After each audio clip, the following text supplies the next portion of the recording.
Doctor साहब मुझे पानी की बोतल चढ़ा दीजिए, क्योंकि मुझे बहुत ज़्यादा कमज़ोरी हो गई है। और हाँ, उसमें 5-6 इंजेक्शन ताकत वाली ज़रूर डाल दीजिए, जिससे मुझे तुरंत शरीर में ताकत पहुंच जाए।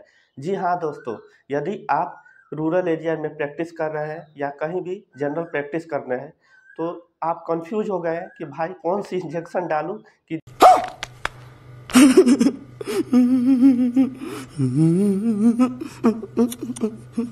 इसको इंस्टेंट एनर्जी मिल जाए। तो ये वीडियो आपके लिए है।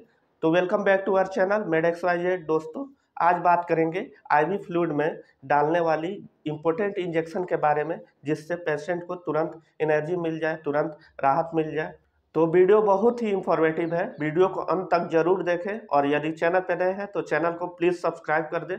तो चलिए शुरू करते हैं।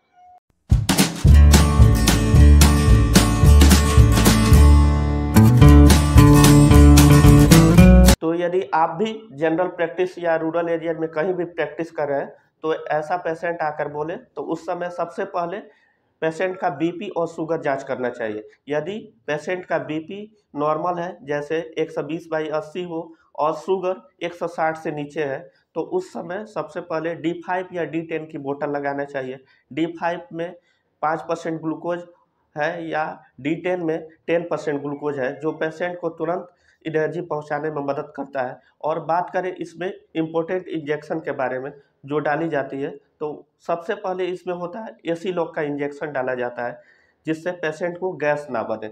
दूसरा होता है patent MVI injection, multivitamin injection. तीसरा होता है CB12 इंजेक्शन, जिसमें vitamin C plus methyl cobalamin 25 mg होता है। इसको तीनों इंजेक्शन को एक साथ डालना चाहिए D5 या D10 में। और उसके साथ एलर्जिक रिएक्शन को कम करने के लिए डेक्सोना की 2 ml डालना चाहिए, जिससे एलर्जिक रिएक्शन पेशेंट को ना हो। क्योंकि बहुत सारे लोग ऐसा बोलते हैं कि बहुत ज़्यादा इंजेक्शन यदि ड्रिप में मिला दिया जाए तो एलर्जिक रिएक्शन कर देता है, और पेशेंट को जगह जगह पे दाने, खुजली वगैरह होने लगते हैं।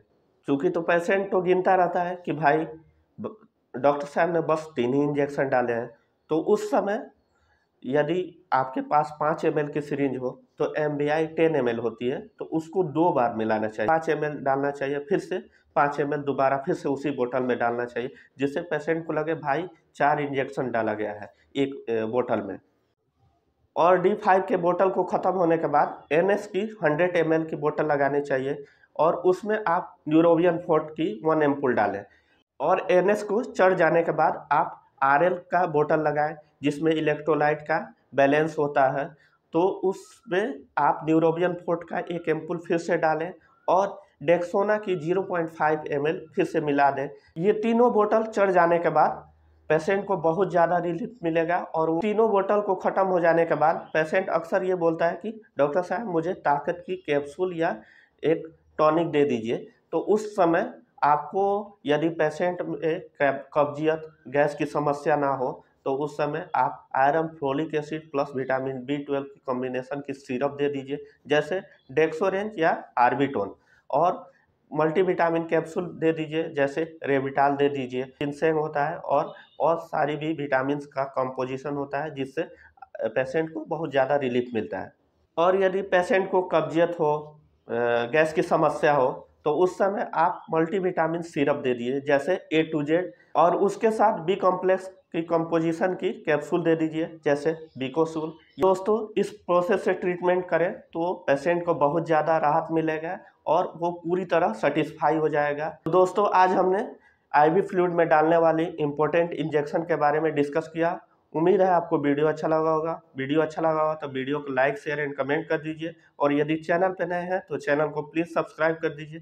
तो मिलते हैं किसी नए इंफॉर्मेटिव वीडियो में, तब तक के लिए ग्लोरीफाई योरसेल्फ।